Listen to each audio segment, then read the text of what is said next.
And here we have a passage taken from the letter to the Hebrews. Now, if you recall, almost all of the second readings for ordinary time are from the letters of St. Paul. But many of them are from the letter to the Hebrews, which, unlike the other letters attributed to Paul, is actually anonymous. There is actually a division in the tradition of the church. Among the Greek-speaking fathers, Hebrews was always regarded as written by Paul. Among the Latin-speaking fathers, there was some skepticism about whether Paul wrote this or not. So the lectionary today treats the document as anonymous and just says a reading from the letter to the Hebrews, although in the West it has traditionally been attributed to Paul. In any case, so I'll just say Hebrews.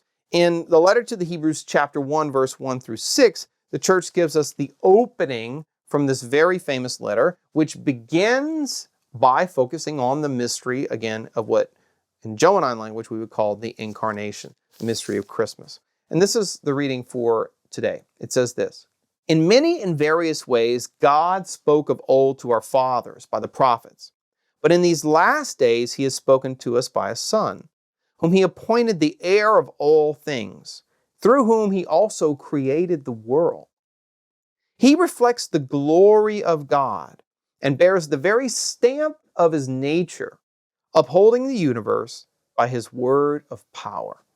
When he had made purification for sins, he sat down at the right hand of the Majesty on high, having become as much superior to angels as the name he has obtained is more excellent than theirs. For to what angel did God ever say, 'Thou art my son, today I have begotten thee'? Or again, 'I will be to him a father, and he shall be to me a son'? Or again, when he brings the firstborn into the world, he says, 'Let all God's angels worship him.'" So what's going on here? Well, obviously, again, this is a different angle, a different way of speaking about the mystery of the Incarnation in the language of Hebrews. And in this case, the imagery that the letter to the Hebrews uses is fascinating.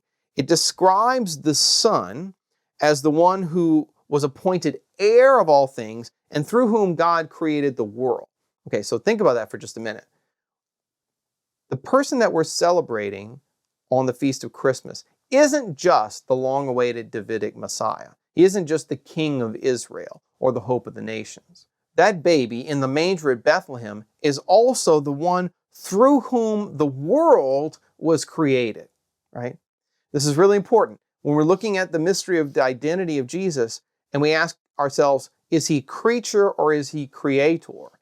He's on the creator side of the creature-creator line, okay? He's the one through whom the whole universe was made.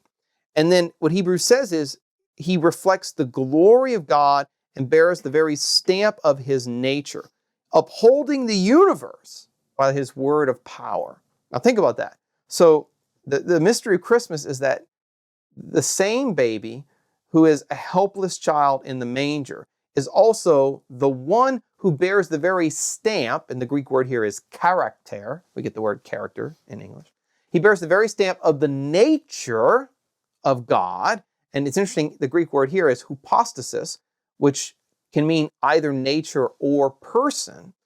It's actually going to go on to be a very important term in the later development of the doctrine of the Trinity, right? That Jesus isn't just fully man, he's also fully divine. He's a divine person, a divine hypostasis, right? So this language in the letter to the Hebrews, what it's revealing here is that the one who is the Son of God, Jesus of Nazareth, the Messiah, is also a divine person. He bears the very stamp of the divine nature. He's the one through whom the universe was made, and yet he comes to us as a little baby.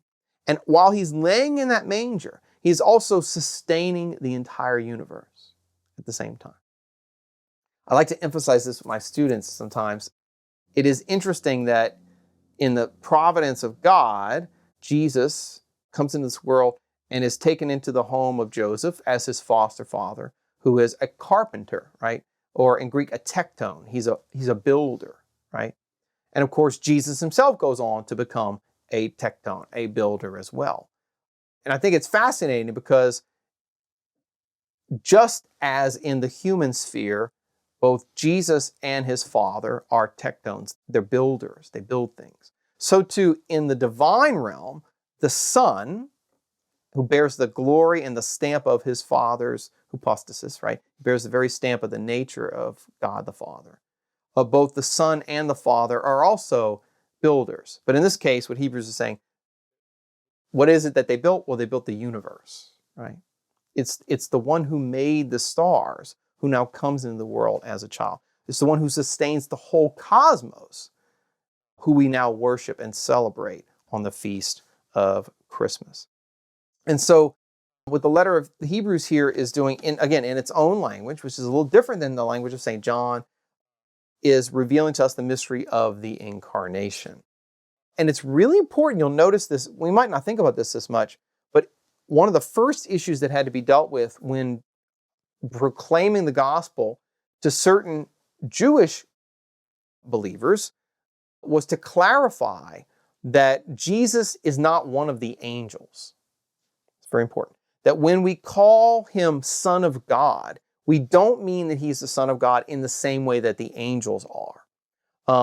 Because if you think about it, if you look at the Old Testament, in the Old Testament, the Israelites are called the Son of God in Exodus chapter 4.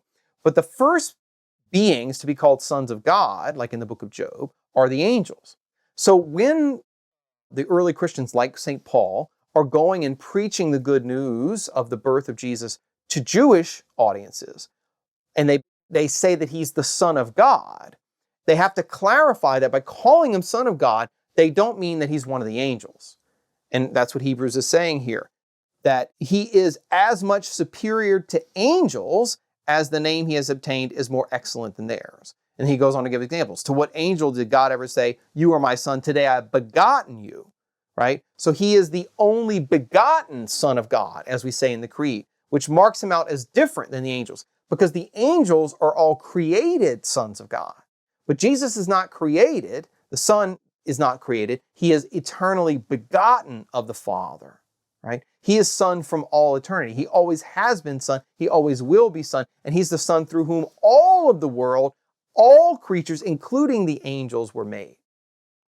Now you might be thinking, well, why does that matter anymore? Well, to this day, there are groups, various sects, for example, like the Jehovah's Witnesses, who will actually assert that Jesus is a creature, that the Son is a creature, he's not the creator, and that in fact he's the highest of the angels. And that's a heresy, obviously. That's an error. It's a Christological heresy that goes back to some of the most ancient times, to the 1st century AD. Some people were confused. Well, is Jesus the Son of God? Is he the creator or is he a creature? Is he an angelic Son of God or is he the eternal Son of God? And so on this Feast of Christmas, what we celebrate is the fact that when we proclaim Jesus, that baby in the manger, not just to be the Messiah, but to be the Son of God, we mean that he is the one through whom the universe was made, including the angels. He's the maker of all things and the redeemer of all human beings. The one who came in the manger is also the one who made purification for sins in his cross and who sat down at the right hand of the majesty of God on high in his ascension, which reveals too, if you sit at the right hand of a king, you have equal authority with that king. And that's what we celebrate on this feast of the birth of our King, the Feast of Christmas.